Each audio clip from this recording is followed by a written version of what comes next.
नमस्कार दोस्तों, आप सभी का एक नई वीडियो में हार्दिक स्वागत है। आज के वीडियो में हम कवर करने वाले हैं वन लाइनर प्रश्न और आज का टॉपिक है नवपाषाण काल।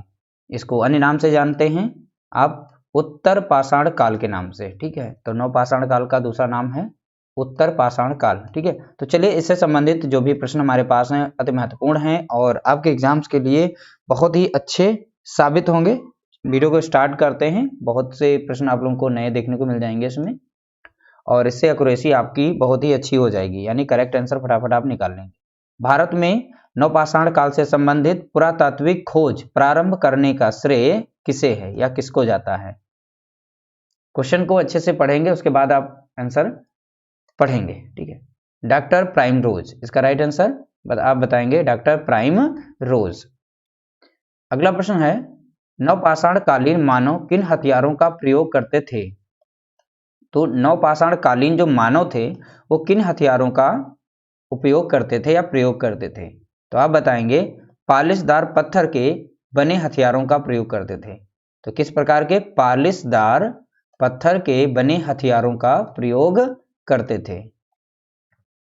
अगला प्रश्न है, नवपाषाण काल में किस हथियार का सर्वाधिक प्रयोग किया जाता था? तो नवपाषाण काल में सर्वाधिक हथियार बताना है, कौन सा प्रयोग किया जाता था? ठीक है, तो इसका राइट आंसर बताना है। तो यहां पर देखिए पत्थर लिख गया है, तो इसका राइट आंसर यह होगा पत्थर की कुल्हाड़ी। तो यहां पर कुल्हाड़ी आप लिख लीजिएगा। ठीक है, तो पत्थर की कुल्हाड़ी जो है सबसे अत्यधिक यहां पर सर्वाधिक प्रयोग की जाती थी। कुल्हाड़ी यहां पर लिख लीजिएगा, कुल्हाड़ी। ठीक है, ओके, राइट आंसर होगा पत्थर की कुल्हाड़ी। तो नवपाषाण काल में किस हथियार का सर्वाधिक प्रयोग किया जाता था? तो आप बताएंगे पत्थर की कुल्हाड़ी इसका राइट आंसर है। अगला प्रश्न है, मनुष्य में स्थायी निवास की प्रवृत्ति सर्वप्रथम किस काल में हुई? देखिए कंप्यूटर से टाइपिंग करने में थोड़ी सी एरर हो जाती है, कंप्यूटर थोड़ा सा कर देता है। ठीक है, मनुष्य में स्थायी निवास की प्रवृत्ति सर्वप्रथम किस काल में हुई? तो आप बताएंगे स्थायी निवास की प्रवृत्ति जो है ये नवपाषाण काल में हुई थी। ठीक है, तो नवपाषाण काल इसका राइट आंसर होगा। अगला प्रश्न है, नवपाषाण युगीन प्राचीनतम बस्ती कहां से प्राप्त हुई? तो नवपाषाण युगीन प्राचीनतम बस्ती कहां से प्राप्त हुई? तो आप बताएंगे मेहरगढ़। ठीक है, इसका राइट आंसर क्या बताएंगे आप? मेहरगढ़। अगला प्रश्न है, उत्तर भारत की नवपाषाण संस्कृति के अंतर्गत अनेक गर्तावास कहां से प्राप्त हुए? इसका राइट आंसर बुर्जहोम तथा गुफकराल। ठीक है, तो दोनों ऑप्शन में दिए जाएंगे या फिर दोनों में से एक होगा, तो याद रखिएगा बुर्जहोम या गुफराल। ठीक है, ये जो है कश्मीर प्रांत में स्थित हैं दोनों के दोनों। ठीक है, कश्मीर प्रांत में दोनों के दोनों स्थित हैं, बुर्जहोम तथा गुफकराल। अगला प्रश्न है, भारत में प्रचुर मात्रा में हड्डी के उपकरण कहां से पाए गए हैं? भारत में प्रचुर मात्रा में हड्डी के उपकरण कहां से पाए गए हैं? हड्डी के उपकरण यानी कि हिरण के सींगों के बने हुए थे। तो इसका राइट आंसर था चिरांद।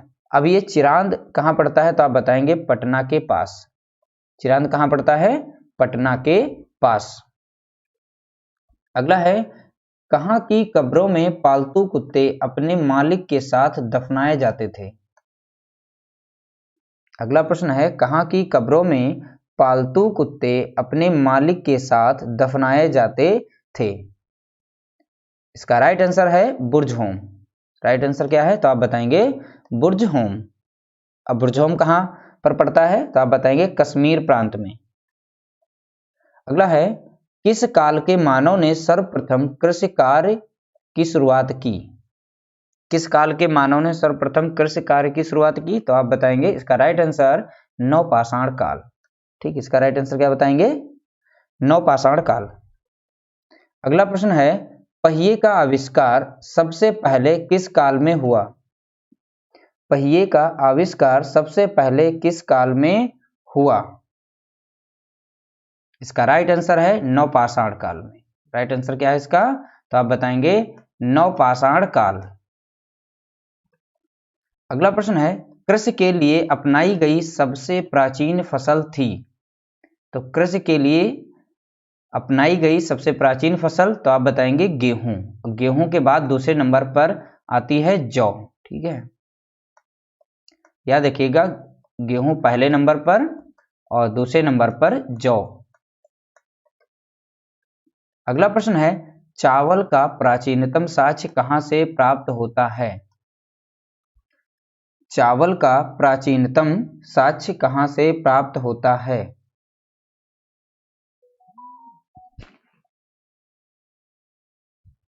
इसका राइट आंसर है इलाहाबाद में स्थित कोल्ड हवा से। ठीक है, इलाहाबाद में स्थित कोल्ड हवा से। अगला प्रश्न है नवपाषाण कालीन मानव कहां रहना आरंभ किया। तो नवपाषाण कालीन जो मानव था ये बस्तियों में रहना आरंभ कर दिए थे। ठीक है, तो बस्तियों में रहना आरंभ कर दिया था।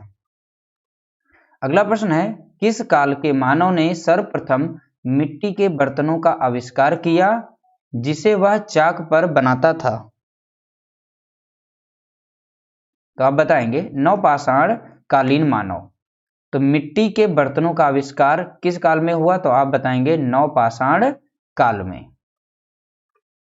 अगला प्रश्न है नवपाषाण कालीन मानव का प्रमुख केंद्र था। तो नवपाषाण कालीन मानव का प्रमुख केंद्र बेलारी था। ठीक है, तो बेलारी ये प्रमुख केंद्र था। अगला प्रश्न है नवपाषाण कालीन एक गड्ढा हुआ, सॉरी गड्ढा नहीं, यहां पर गढ़ा हुआ। नवपाषाण कालीन एक गढ़ा हुआ गोल यंत्र कहां से प्राप्त हुआ। एक गढ़ा हुआ गोल यंत्र कहां से प्राप्त हुआ तो आप बताएंगे नर्मदा नदी घाटी से प्राप्त हुआ था। कहां से प्राप्त हुआ था, नर्मदा नदी घाटी से प्राप्त हुआ था। अगला प्रश्न है सर्वप्रथम किस काल के मानव ने चित्रकला का प्रयोग किया। राइट आंसर है नवपाषाण कालीन मानव ने। तो सर्वप्रथम किस काल के मानव ने चित्रकला का प्रयोग किया, चित्रकला याद रखिएगा, तो आप बताएंगे नवपाषाण कालीन मानव ने। अगला प्रश्न है पालिश लगाने की कला का आरंभ किस युग में हुआ। तो पालिश वाली कुल्हाड़ी मिल ही चुकी थी। ठीक है, पत्थरों से बने हुए औजारों को पालिश किया जाने लगा था किस काल में तो बताएंगे नवपाषाण काल में। तो वही इसका राइट आंसर है नवपाषाण काल। अगला प्रश्न है उत्तर पाषाण काल की चित्रकला के प्रमुख उदाहरण मिलते हैं कहां से मिलते हैं तो ये बताना है। उत्तर पाषाण काल कहें या नवपाषाण काल कहें, ठीक है, दोनों एक ही हैं। चित्रकला के प्रमुख उदाहरण मिलते हैं तो कहां से प्रमुख उदाहरण मिलते हैं, मिर्जापुर, सिंघनपुर और बेल्लारी। ठीक है, तो मिर्जापुर, सिंघनपुर, बेल्लारी में प्रमुख रूप से यहां पर चित्रकला के उदाहरण मिलते हैं, चित्र मिलते हैं। इस तरीके से जो भी यहाँ पर नवपाषाण काल, उत्तर पाषाण काल से प्रश्न थे वन लाइनर उनको डिस्कस किया और आप लोगों के साथ हमने प्रश्नों को शेयर किया।